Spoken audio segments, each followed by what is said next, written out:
I'm Edie Lush, and I'm here in the Hub Pavilion in Davos. Very pleased to be joined by Eben Bayer, co-founder and CEO of Ecovative Design. You're a technology pioneer at Davos. Now, I know you do mushroom packaging. Tell me the latest on that, first of all.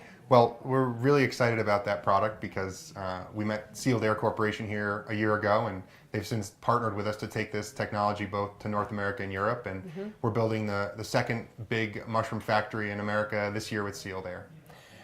And what do you think the next step is with your kind of work, which is using the environment and design in the same package? Well, you know, at Ecovative, we're trying to usher an entirely new biological-friendly polymer into the world. So while we're thrilled to be impacting packaging, which is a $3 billion market, disposable foams, we're asking ourselves, what else can you grow?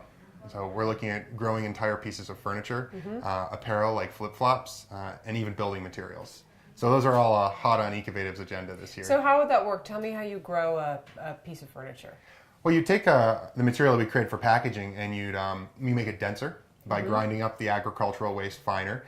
You change the mushroom species a little bit to get some nicer finishes, and then much the same way, you literally fill a mold and you grow it in a matter of days. And you could grow just the core for a table or an entire bookcase.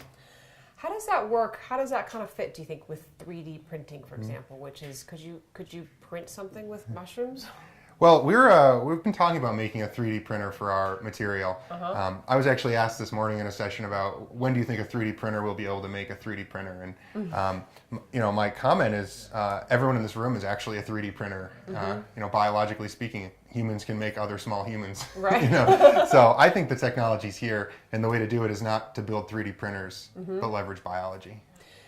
Do you think that the world is kind of open to your brand of what you do? How easy have you found it to expand, for example, outside of the US or outside of the packaging that you've been doing already? You know, in terms of our message around sustainability, you know, we believe that you have to have economically competitive solutions. So the companies we work with are obviously very receptive to that message. You know, who doesn't want to go green and save money? And then, you know, environmentally, our mission of eliminating disposable plastics has really resonated. In the U.S., but particularly outside of it. In Europe, a lot. I was in Rio for the climate summit last year, and you know, the response I got there was phenomenal. I mean, people in some of these developing regions, you know, want or need these solutions even more.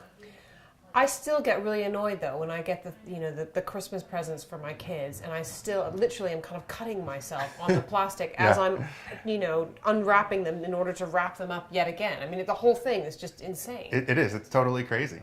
Why do we do it? Right. But is the solution could you work with Amazon to try to make them enable change too? Yeah, I mean, you know, Amazon has a great program where they actually unpack stuff that, you know, might cut you and repack it in either ecological materials or easy to open materials. And I think they can do a lot in that space. Walmart's doing that kind of stuff too. But the solutions have to be there. So we're creating one solution in that space, and I hope others are going to create the whole suite of things we need, you know, to get it done. What's the most exciting kind of concept that you've come across at Davos so far? Well, I'm most passionate about the conversations I've had with folks about new currencies, and I'm particularly interested in decoupling materials, things like oil that are finite, from information and culture and the complexity of humanity. And I'd love to see two separate non-convertible currencies converted, and there's just this buzz in the air around currencies here. So that's what's on my radar. Great, thank you so much for stopping into the pavilion. And I'm Edie Lush.